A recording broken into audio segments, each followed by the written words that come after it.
Quiero invitarle que abra su Biblia en el libro de Números, capítulo 22. Números, capítulo 22. Le doy gracias al Señor que un hermano me puso a estrenar Biblia. Seguro me vio aquí haciendo fuerza con los ojos. Y bueno, le doy gracias a Dios por su misericordia, por su favor. Amén. Que está pendiente de todas nuestras cosas, ¿no? De las cosas aún sencillas. Este pasaje de Números capítulo 22 nos habla de algo interesante, de algo importante que nosotros debemos de prestarle atención, sobre todo cuando hemos venido a los pies del Señor, cuando conocemos al Señor, que es el que nos ha llamado para su obra, para su servicio, y nuestras vidas comienzan a tener un cambio, una transformación, una nueva dirección, y esta dirección es a conocer al Señor y cambiar nuestras actitudes. Si usted recuerda cómo era antes de conocer al Señor y se compara con el hoy, pues usted podrá decir si verdaderamente su vida ha cambiado o no ha cambiado, ¿sí? No hablo de cosas materiales, hablo de sus actitudes, si ellas verdaderamente han sido transformadas por la palabra del Señor, ¿sí? Y cuando suceden estos cambios, estas transformaciones, es porque Dios te va llevando de lo poco a lo más grande. Pero muchas veces esta transformación, este caminar con Dios, ofende a los que están en derredor, porque Dios comienza a obrar en tu vida, y esto le pasó al pueblo de Israel, al pueblo que salía de Egipto. Entonces dice la Escritura en Números capítulo 22, vamos a leer algunas partes, dice: partieron los hijos de Israel y acamparon en los campos de Moab, junto al Jordán, frente a Jericó. ¿Sí? Salieron de Egipto e iban camino hacia la tierra prometida. Y dice que ellos acamparon en los campos, en los sembrados, en los valles de Moab, que era otra nación. Y dice que desde esos lugares vio Balac, hijo de Zippor. Estos nombres que aparecen allí, que a veces ignoramos, que leemos sin darle mucha importancia, son nombres claves que nos dicen algo, que la palabra de Dios nos está mostrando, como dice el Señor a uno de los escribas o de los fariseos o los estudiosos de la ley, para escudriñar las Escrituras, para que investigues y entiendas con más amplitud qué es lo que Dios quiere decir. Entonces dice que Balac los vio, y todo lo que Israel había hecho al amorreo, él había escuchado de cómo Israel había salido de Egipto, de la esclavitud, del rigor, de la pobreza, de la miseria, de ser esclavo a ser un pueblo libre, rico y con una estrategia militar. Aprendió de Moisés, que fue uno de los que tenía uno de los altos cargos y era el hijo del rey de Egipto, era adoptivo, pero fue instruido, tuvo gran conocimiento sobre la guerra, y él instruía a su pueblo, a Israel, y tenía un gran general que era Josué, un hombre de guerra, un hombre de estrategia. Entonces esto era lo que estaban oyendo Balac. Estaba oyendo que salió con poder, con mucha fuerza, que nadie los detenía, que por donde ellos pasaban iban arrasando con todo. Entonces dice la Escritura: y Moab tuvo gran temor a causa del pueblo, porque era mucho, y se angustió Moab a causa de los hijos de Israel. La Escritura dice que ellos salieron como unos 600,000, dice por ahí en el Éxodo. Pero este pueblo de Israel se iba multiplicando, se iba multiplicando, se iba multiplicando. Dios lo engrandecía con su poder. Y dijo Moab a los ancianos de Madián: ahora lamerá esta gente todos nuestros contornos. Lamerá es limpiará los valles de nuestros sembrados. Nuestras cosechas arrasarán con todo, porque el pueblo es muy grande. Ni siquiera nosotros, dice él, somos tan numerosos como ellos. O sea, Dios había favorecido a su pueblo Israel, a la niña de sus ojos. Los había favorecido. O sea, el temor que tenían estos pueblos era porque veían la grandeza de Dios, como les daba victoria tras victoria. Ahora lamerá esta gente todos nuestros contornos como lame el buey la grama del campo, lo dejará limpio. Y Balac, hijo de Zippor, era entonces rey de Moab. Por tanto envió mensajeros a Balaán, hijo de Beor, en Petor, son nombres importantes, que está junto al río en la tierra de los hijos de su pueblo, para que lo llamasen, diciendo: un pueblo ha salido de Egipto, y he aquí cubre la faz de la tierra, y habita delante de mí. Ven pues, te ruego, maldíceme este pueblo, porque es más fuerte que yo. Quizás yo pueda herirlo y echarlo de la tierra, pues yo sé que el que tú bendigas será bendito, y el que tú maldigas será maldito. Fueron los ancianos de Moab y los ancianos de Madián con las dádivas de adivinación en su mano, y llegaron a Balaán y le dijeron las palabras de Balac. Por tanto envió mensajeros a Balaán, hijo de Beor, y este hijo de Beor en Petor. Cuando uno mira estos nombres, son ciudades cerca al Éufrates, son ciudades de donde venía este Balaam.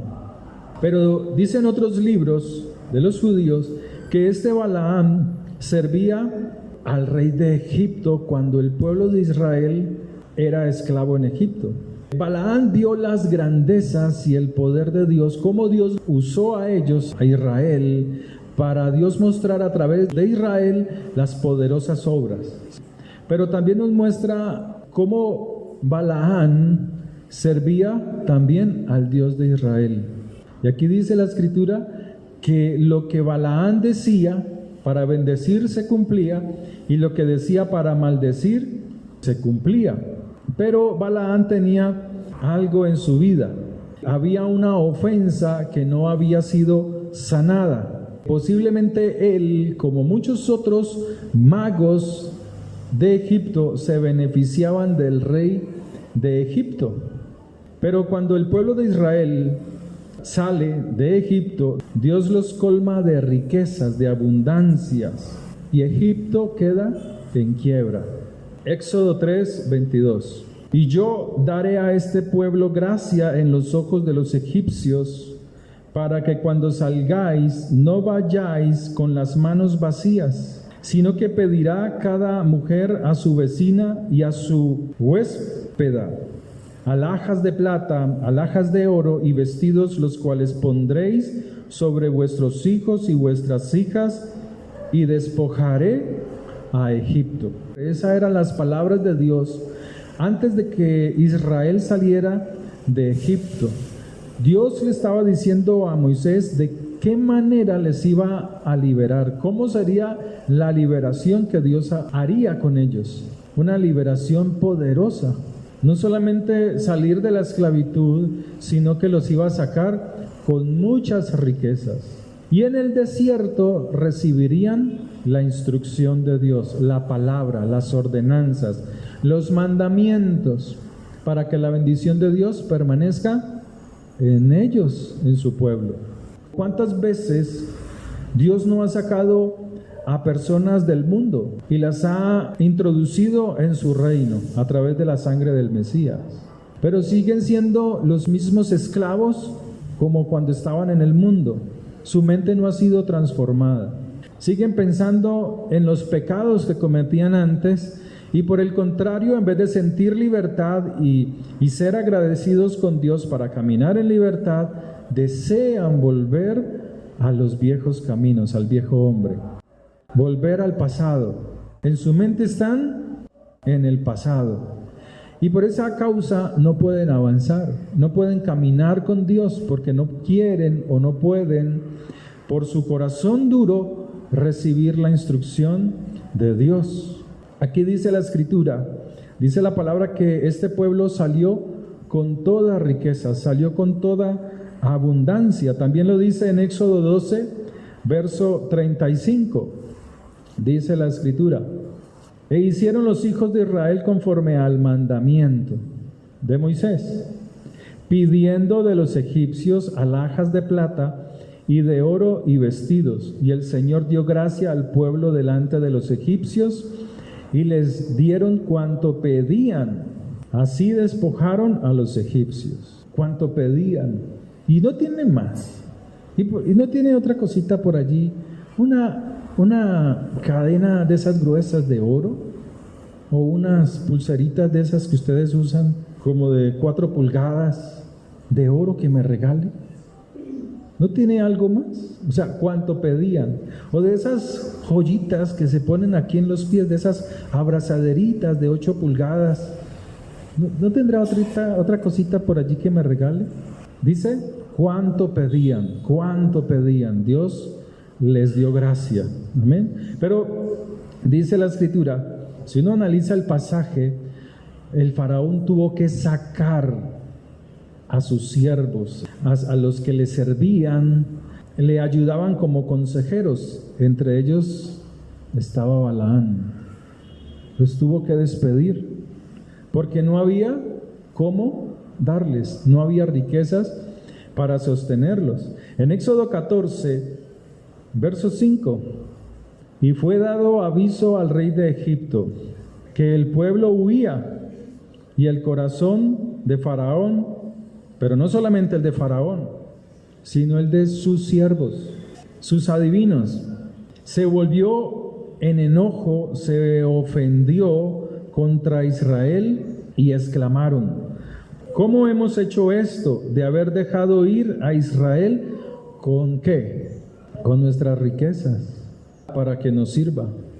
Aquí Balaán salió de Egipto con sus manos vacías, no tenía nada. Y había guardado odio, se había ofendido, y esa ofensa se puso en contra de Israel por lo que Dios estaba haciendo en ellos. Y así hay personas.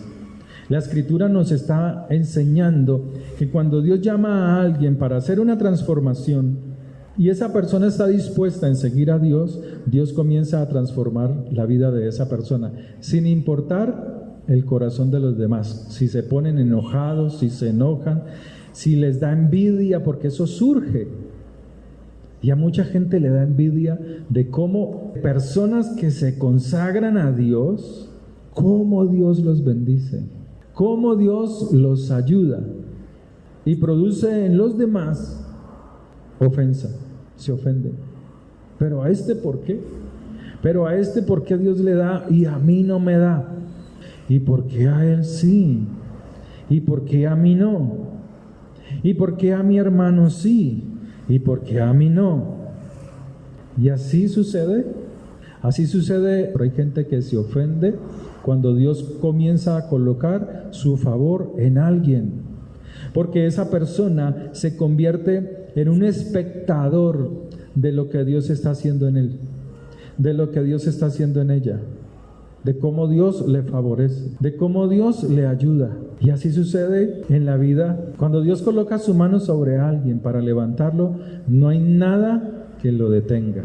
Cuando Dios coloca su mano en tu vida, no hay nada que detenga la bendición que Dios quiere darte, pero debes permanecer firme en el Señor para que no dañes lo que Dios quiere hacer contigo. Y esto le sucedía a Israel con Balac y Balaán, porque los israelitas, dice la Escritura, tuvieron el favor de Dios y se llevaron todas las riquezas. Pero fíjese, muchas veces hay personas que están ofendidas y se unen el uno con el otro para dañarte. Se unió Balac, el rey, con Balaán, ofendidos. El uno ofendido porque venía un pueblo grande y él decía van a arrasar con todo. Y el otro porque salió sin nada, sin riquezas. Dice la palabra de Dios en Éxodo 13, verso 21. Dice la forma en que salió Israel de Egipto. Y Jehová iba delante de ellos. El Señor iba delante de ellos. De día en una columna de nube y de noche en una columna de fuego para alumbrarles, a fin de que anduviesen de día y de noche. O sea, el Señor te está diciendo es que el Señor te alumbra todos los días con su palabra. Aquí era algo literal.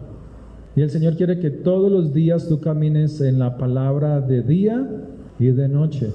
Dice Josué capítulo 1, verso 8, que no apartarás esta ley, sino que en ella meditarás de día y de noche. ¿Con qué propósito? Para que te vaya bien, para que seamos prosperados, para que podamos ver el favor de Dios en nuestras vidas. La queja produce estancamiento. Cuando te quejas, activas un estancamiento automáticamente. Cuando tú dices, pero es que esta vida tan inventas un madrazo cristiano. O dices, esta vida tan dura que es. ¿Cuántos cristianos hablan así?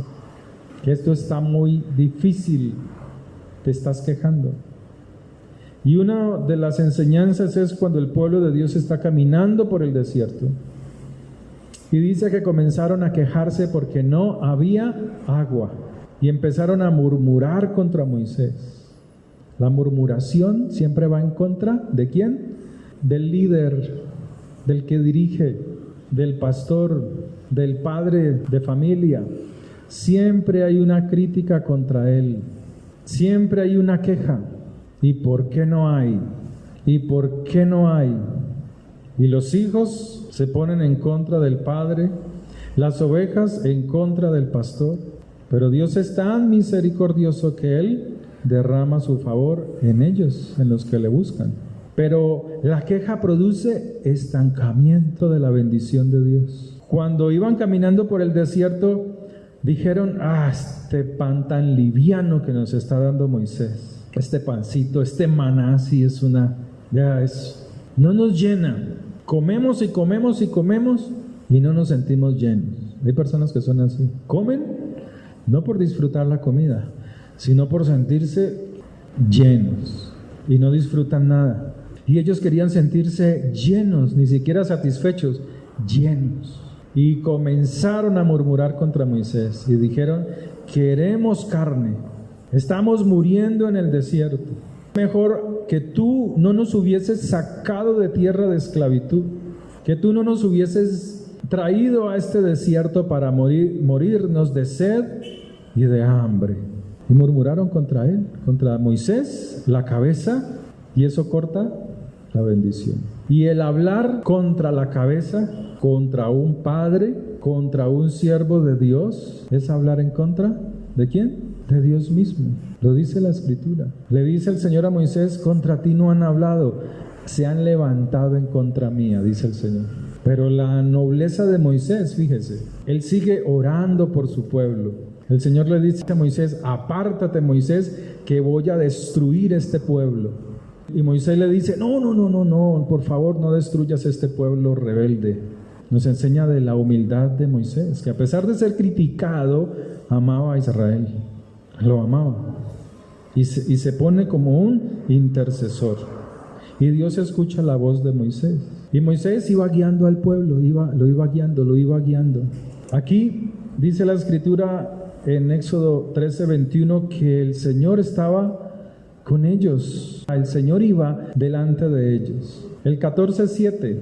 Y tomó carros escogidos y todos los carros de Egipto y los capitanes sobre ellos. Y endureció el Señor el corazón de Faraón, rey de Egipto. Y él siguió a los hijos de Israel. Pero los hijos de Israel habían salido, ¿de qué forma? con mano poderosa, con mano poderosa. Cuando Dios te quiere levantar, las personas que están alrededor se van a ofender. Cuando Dios te levanta, empiezas a hacer a otros a un lado, pero es por el proceso que Dios está haciendo de levantarte. Pero la ofensa que causó la bendición de Dios en el pueblo de Israel a los egipcios, al faraón, a Balaam, no había sido sanada. Entonces, tanto el rey de Egipto como Balaam querían destruir a Israel, intentaban atacar a Israel para que se les devolviera lo que habían perdido. Eran las riquezas. Cuando alguien inicia una persecución contra ti, yo lo viví estando en una empresa, en una corrugadora, cómo Dios me iba subiendo, colocando personas de un cargo más alto. Buscaban cómo dañarme, cómo destruirme y no pudieron. Pero así es en todo. Y se confabulan entre ellos para destruir, en este caso al pueblo de Israel. Pero dice que no pudieron. Ellos intentaron recuperar lo que ellos tuvieron en algún momento y no pudieron. Empiezan a buscar cómo ponerte tropiezo, si estás en el trabajo, si estás en la iglesia.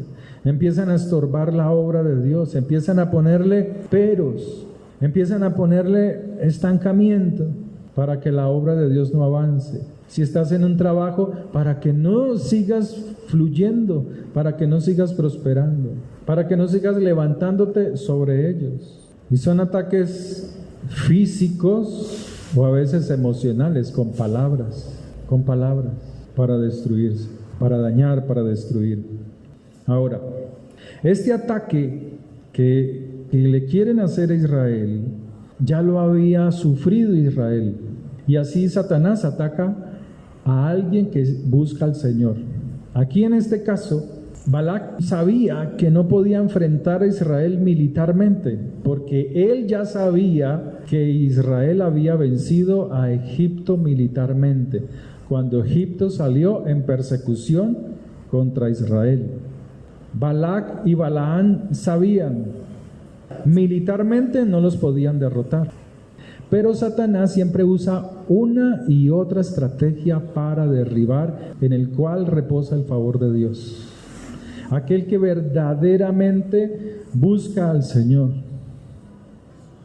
Pero ahora él busca otra manera de atacar a Israel, y es a través de la brujería, de la magia, del hechizo.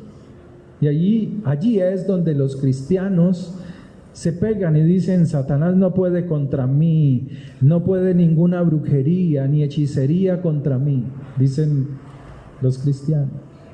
Pero aquí las Escrituras nos enseñan que Satanás no se queda con eso. Y el cristiano dice: que hagan toda la brujería y la hechicería que quieran, que yo tengo el poder y la sangre de Cristo y a mí no me hacen nada.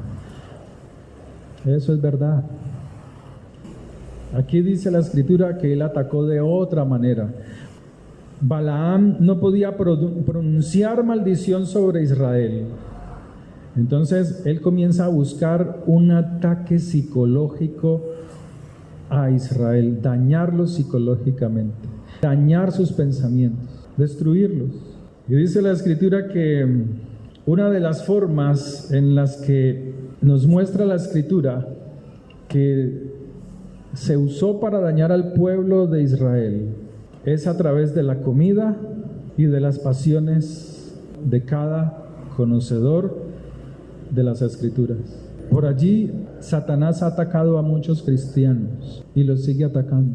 Dice Números capítulo 25: moraba Israel en Sittim, y el pueblo empezó a fornicar con las hijas de Moab, las cuales invitaban al pueblo a los sacrificios de sus dioses. Y el pueblo comió y se inclinó a sus dioses. Así acudió el pueblo de Israel a Baal Peor, y el furor del Señor se encendió contra Israel.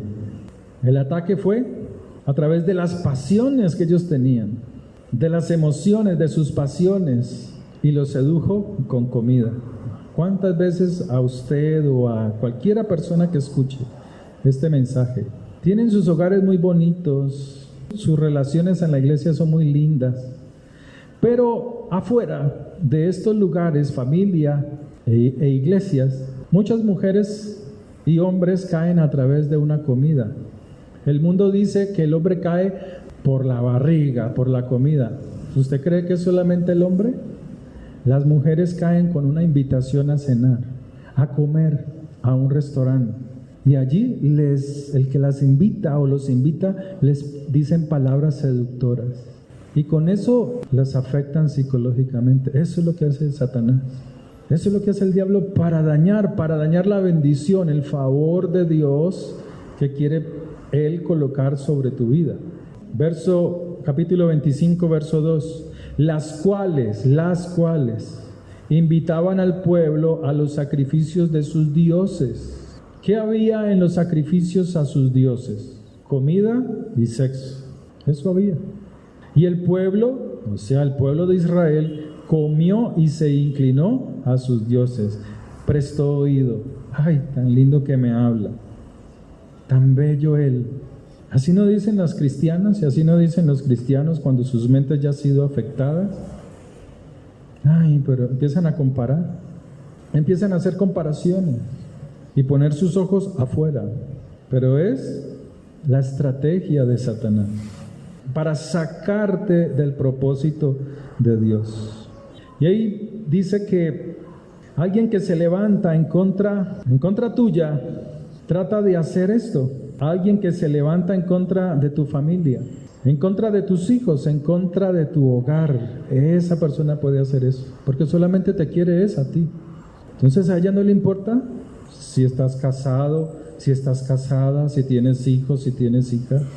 ¿Cuántos hogares cristianos se han dañado así? Véngase conmigo, deje su esposa, sus hijos, sus hijas. Si en verdad me quiere, deje todo eso. Y así hacen y deshacen. Te sugestionan con palabras, te hacen caer. Ahora, Números 22, verso 13, dice así: Así Balaam se levantó por la mañana y dejó a los príncipes de Balac. Volveos a vuestra tierra, porque el Señor no me quiere dejar ir con vosotros. Pero fíjese que aquí Balaam llama al Señor, siendo un hombre que servía al rey de Egipto, al faraón. Aquí él está llamando al Dios de Israel, lo llama mi Dios, mi Señor. O sea, que la fuente de la profecía provenía del Espíritu de Dios. Pero la Escritura nos enseña que la adivinación es inspirada por espíritus inmundos. Entonces la profecía que viene del Espíritu de Dios, Dios no se preocupa por el vaso, sino que Él solamente habla. Él habla a quien quiere bendecir. En este caso Balaam no era un vaso apropiado, pero Dios lo usó para bendecir al pueblo de Israel. Pero la profecía, aunque sea inspirada por Dios, como en este caso, cuando el profeta coge la profecía que viene inspirada por Dios y la manipula, la usa con una motivación personal, esa profecía se convierte en brujería. Por ejemplo, lo que sucede hoy en las muchas congregaciones y en muchas partes, hay personas que se levantan como profetas. Esa palabra profética se convierte en brujería. Y así sucede a cada rato. A pesar de que venga de Dios, las intenciones del corazón de la persona al manipular la profecía, al querer colocar la voluntad de la persona a su favor, esa profecía se convierte en brujería. Comienza a dañarse, a afectarse. Entonces, aquí la Escritura nos enseña a diferenciar a un profeta verdadero de uno falso, cosa que para el pueblo de Dios a veces es difícil poder discernir estas cosas. Y el Señor enseña eso en Mateo capítulo 7, verso 15. Dice, guardaos de los falsos profetas. Es una advertencia, que vienen a vosotros con vestidos de ovejas. ¿Y cuántos cristianos no andan detrás de ellos sin saberlo? Porque el Señor está diciendo, es que son difíciles de descubrirlos. Es lo que Él está diciendo. ¿Cuándo los cristianos lo descubren? Después de haber causado el daño, dicen, no, es que ese me hizo, es que ese fue un falso. Pero ¿ya para qué? Cuando el Señor está diciendo es guardaos, o sea, tengan cuidado de los falsos profetas. Ahora Él dice, vienen vestidos, ¿sí? Aunque los judíos reconocían al profeta por sus ropas. ¿Se acuerdan de Juan el Bautista? De él se dice, y estaba vestido con pelo de cabra. ¿Sí? Usted tiene allá camello. Y de Elías se dice que andaba vestido con pelo de... Bueno, lo está señalando. Aquí el Señor dice vestidos de ovejas, o sea, de pelo de cabra, es lo que está diciendo aquí, no pelo de camello. Porque es que cuando aquí se lee vestidos como ovejas se piensa que es algo bonito. Te está diciendo la manera en que visten. Pero por dentro, su alma son lobos rapaces, o sea, tienen una otra intención.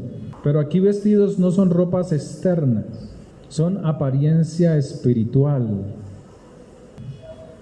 Tienen otro propósito. Por sus frutos los conoceréis. ¿Cuáles son esos frutos? ¿Sanidades? No es eso lo que está diciendo la Escritura. ¿Que hace milagros y señales? No. Eso déjeselo a los cristianos. Usted no es cristiano, hermano. Usted tiene que ser un hijo de Dios. Es un lugar más elevado que un cristiano. Y si no lo entiende, dígale al Señor, revélame esa herejía, Padre, que yo no soy cristiana sino un hijo de Dios. Ahora Él dice, por sus frutos los conoceréis. ¿Acaso se recogen uvas de los espinos o higos de los abrojos? Así todo buen árbol da buenos frutos, pero el árbol malo da frutos malos. No puede el buen árbol dar malos frutos, ni el árbol malo dar frutos buenos. Todo árbol que no da buen fruto es cortado y echado en el fuego, porque está seco y se quema rápido, ¿sí o no? Ahora el Señor está diciendo, hay que probar a los que dicen que son profetas. Si lo que dice viene de parte de Dios o lo que dice viene de parte de su propio pensamiento. Ahora Él dice, por sus frutos los conoceréis. Pero estos son frutos producidos por la transformación de su alma, de su mente, o sea, por su conducta. ¿Cómo es su vida moral? ¿Cómo es su vida sexual? ¿Cómo es su vida económica? Esos son los frutos que tiene que mostrar. Yo les decía hace 15 días, yo conozco personas que les decía que por acá, ¿no? Y son profetas, pero se acuestan con una, con la otra, con esta, y les alquilan a personas que necesitan y luego comienzan a abusar de eso. Se meten al baño. O sea, y son quejas que le han puesto a uno aquí en la iglesia. Personas que que nunca vienen acá. Y le vea, pastor, ¿usted conoce a tal persona por aquí? Y yo, sí, señor. Vea, mire, me pasó esto. Y yo, Entonces aquí la Escritura está diciendo que los frutos son los frutos de su conducta, de su vida íntima, de su vida moral, sexual, económica. ¿Cómo habla en la intimidad? ¿Qué enseña? ¿Qué está enseñando? ¿Será que ese que está enseñando la Escritura se toma el tiempo de estudiar las Escrituras siquiera unas 4 o 5 horas en la semana, que eso es poquito? Mire, a veces para traer un buen mensaje hay que estudiar muchas horas, pero hay que estudiar muchos días. Entonces, ¿cómo se reconoce lo que el Señor está diciendo? Por sus frutos. ¿Qué enseña? ¿Será que trae buenos pastos? ¿O solamente palabras de buen ánimo? Palabras positivas. Y la Escritura nos lo enseña en Timoteo capítulo 3, que no lo vamos a ver ahora porque es muy extenso, pero usted lo puede apuntar. Primera de Timoteo capítulo 3 nos habla, o alcanzamos a leerlo. Si es que se nos alarga el tiempo y yo quiero terminar antes de las 4. Mi hermana ya está. Dice así: que sean sometidos a prueba primero, entonces ejerzan el diaconado si son irreprensibles. Las mujeres asimismo sean honestas, no calumniadoras. Y hoy en día sí que se ven profetas, mujeres profetas, y están metidas en un chismerío. Eso lleva y trae, manipulando la profecía. Calumniadoras, sino sobrias, fieles en todo. El esposo sea de una sola mujer, pero hoy en día, ¿cuántos pastores y cuántas pastoras dicen que son hombres, son de una sola mujer? Pero si se le revisara su vida, se han divorciado 2, 3, 4, 5 veces. Pero como pues solamente pueden vivir con una, entonces dicen, vea, yo estoy cumpliendo la palabra. Eso no es. Entonces la Escritura nos está diciendo a través de las palabras del Señor que por sus frutos los conoceremos, o sea, los frutos de su conducta. Ahora, entiéndase esto ya para terminar. Una cosa es probar la profecía. Escuchen.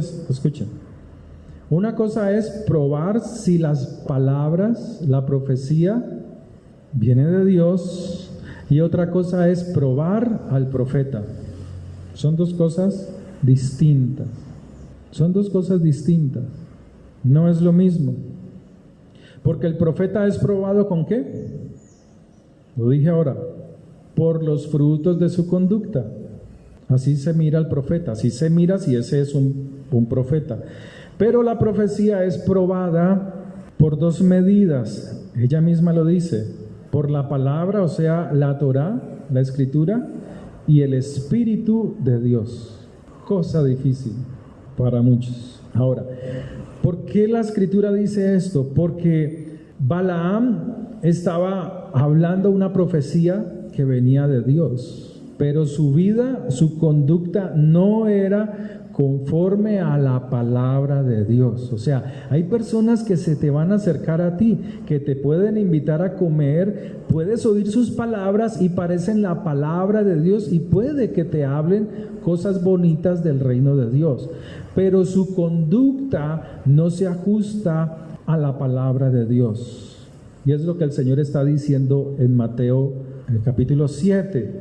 Guardaos de los falsos profetas, que vienen vestidos de ovejas, pero por dentro tienen una mala intención contra ti, a dañar tu hogar, a dañar tu casa, a buscar cómo se acuesta contigo, cómo se acuesta con él, con ella, a dañarte, para que recibas una semilla que no es tuya. Esta palabra es suave, ¿no? Entonces Balaam no guardaba palabra, no guardaba Torá, dicen los judíos, no guardaba la Escritura en su corazón, como hoy en día sucede con los profetas de muchos lugares. No guardan la palabra, les gusta el adulterio, les gusta la fornicación, les gusta embriagarse, son borrachos, hacen trampas, chanchullos en sus negocios, y lo hacen cristianamente. Son divorciados 1, 2, 3 veces y se vuelven a casar. Por su conducta vemos sus frutos. Balaam seguía siendo profeta porque hay algo que dice la Escritura, que los dones son irrevocables, y los dones es para toda persona. Dios los da para todas las personas, sea impío o sea un convertido al Señor, porque nosotros los seres humanos nacemos con los dones que vienen de Dios, o sea, es algo innato en nosotros. Usted puede saber tocar la guitarra, usted puede inclinarse a la mecánica, ¿sí?, entre muchas cosas. Pero cuando una persona conoce al Señor, con esos dones que tiene, a servir al Señor, y cada uno de ustedes tiene un don y lo ha ido mejorando, porque de allí también come, ¿sí o no? Entonces, en el caso de Balaam era un hechicero que en algún momento pues entendió que había un Dios, pero no seguía su enseñanza, su instrucción. Pero a esas personas les sucede algo, que se vuelven tan sensibles espiritualmente que pueden ver las cosas celestiales. Los que han practicado la brujería, la hechicería, cuando se convierten a Dios, cuando se arrepienten de su pecado, son personas que son muy sensibles en su visión de las cosas celestiales, espirituales. Pero aún ellos deben de cuidar de no inclinar la profecía a sus propios intereses, a manipularla para que eso se convierta en brujería. En el capítulo 24:1 dice: cuando vio Balaam que parecía bien a Jehová que él bendijese a Israel, no fue como la primera y la segunda vez en busca de agüero, sino que puso su rostro hacia el desierto, tal vez tratando de recordarle al Señor que ese pueblo le había fallado. Y tal vez usted le ha fallado al Señor de alguna u otra manera. Pero el Señor dice: no, vuelve a levantarte. Levántate nuevamente, porque yo quiero bendecirte, yo quiero ayudarte. Es que con Dios es así, hermanos. Mientras nosotros estamos en este cuerpo, Dios quiere que nos levantemos, porque Él quiere ayudarnos y bendecirnos. Y alzando sus ojos vio a Israel alojado por sus tribus, y el Espíritu de Dios vino sobre él. Entonces tomó su parábola y dijo Balaam, hijo de Beor, y dijo: el varón de ojos abiertos. Está hablando de que es sensible a las cosas espirituales, porque es un don innato que Dios ha puesto en él. O sea, aquí lo está colocando al servicio de Dios, porque es Dios mismo el que le está diciendo: no maldigas a Israel, no maldigas al que yo he bendecido, no lo maldigas. Y es por esa causa. Pero después, en otros pasajes de las Escrituras más adelante, dice que él tuvo que ser eliminado, tuvo que ser borrado. El varón de ojos abiertos, dijo el que oyó los dichos de Dios, el que vio la visión del Omnipotente. Caído porque no tiene una relación con Dios a través de la palabra. Y así hay personas, vuelvo y te digo, te hablan lindo, vas y comes con ellos, cenas con ellos, te ríes, te gozas, es chévere, pero están caídos delante de Dios. El problema es que tú los escuches, que escuches sus insinuaciones. Ese es el problema del cristiano. ¿Cuántos cristianos no van a las congregaciones? Porque yo lo vi, hermanos, les doy testimonio. Y salía uno de la congregación, no de esta, sino te estoy hablando de cuando yo era un niño, un muchacho. Y uno salía de la congregación llena, hermanos, llena. La congregación llena de personas. Y uno veía en el parque al encorbatado que estaba en la iglesia cantando y danzándole, prendiendo su cigarrillo de marihuana. Habían otros que se encontraban en el parque para engañar a su esposa y a su esposo. ¿Cuántos cristianos no son así? ¿Cómo eres tú? ¿Qué tan sincero eres? Porque los ojos de Dios están puestos sobre toda su creación. ¿Amén? Pero el Señor dice: vuélvete, sal de allí, vuélvete a mí, búscalo. Dios comienza a hablarle a este hombre y le muestra que Él va a hacer libre a Israel totalmente, va a quitar la presión de Moab, va a quitar sus cadenas. Y este hombre alcanza a ver el propósito de Dios con Israel. O sea, este hombre, Balaam, ve por visión que Dios va a traer salvación en un futuro, no solo a Israel, sino a toda la humanidad. Verso 15. Y tomó su parábola. Dijo Balaam, hijo de Beor, dijo el varón de ojos abiertos, dijo el que oyó los dichos del Señor y el que sabe la ciencia del Altísimo, el que vio la visión del Omnipotente. Caído. Cuando tú no te buscas la palabra y no la obedeces, estás caído. Pero abierto los ojos, o sea, sabes que tienes que acercarte a Dios. Lo veré, mas no ahora. O sea, él está hablando de una profecía. Lo miraré, mas no de cerca. No tenía nada que ver con Israel. Él no era un judío. Saldrá estrella de Jacob y se levantará cetro de Israel. ¿De quién está hablando? De Yeshua. Él es la estrella de la mañana. Él es el cetro de David. Él es el que toma el trono y herirá las sienes de Moab. O sea, un golpe mortal. Y destruirá a todos los hijos de Sed. Será tomada Edom. Será también tomada Seir por sus enemigos, e Israel se portará varonilmente. De Jacob saldrá el dominador y destruirá lo que quedare de la ciudad. Y sigue hablando de lo que Dios va a hacer y ya hizo con su pueblo. De allí Dios sacó la estrella de la mañana, nuestro Mesías, y nos da salvación y vida eterna con Él, para que le sigamos.